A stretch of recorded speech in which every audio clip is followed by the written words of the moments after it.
Hi again, everybody. In a previous video, we showed that if you had an n cycle and you applied it n consecutive times, that it was the same thing as if you'd done nothing. That is, you'd get the identity permutation. In this video, we're going to show that if you apply it fewer than n times, you absolutely do not get the identity permutation. So let's use some notation we had in the last video. Namely, we'll identify our sigma as some n cycle with a0, a1 through a sub n minus 1. And you recall we showed that if you applied sigma to some a sub I, that gave you a sub I, and we called it box plus 1, where that meant we were going to add I and 1 together and then reduce modulo n. So in the special case where I was n minus 1 and you added 1, you got n, but you reduce that modulo n and you get 0. And more generally, we showed that if you applied it m times in a row, then you would get a sub I box plus m.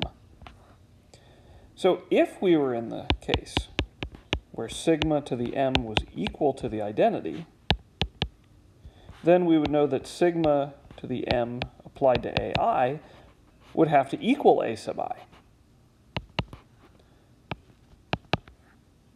And so that would tell you that a sub I box plus m would have to equal a sub I, or that I box plus m would have to equal I. Now, saying that I box plus m equals I is the same thing as saying that when you reduce I plus m modulo n, you get I, which can only happen if I plus m and I differ by a multiple of n. That is, it's divisible by n.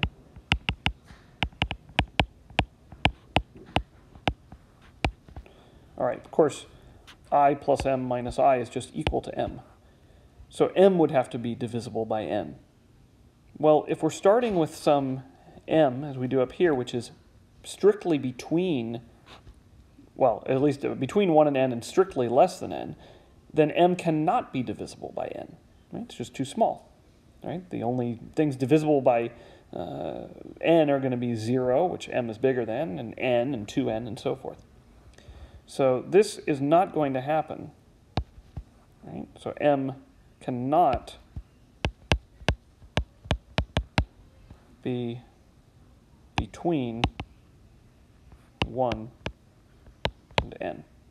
Okay, and of course when we say between here, we do include 1, that's okay, but we can't include n. All right, so this shows that when m is not at least as big as n, then sigma to the m cannot equal the identity.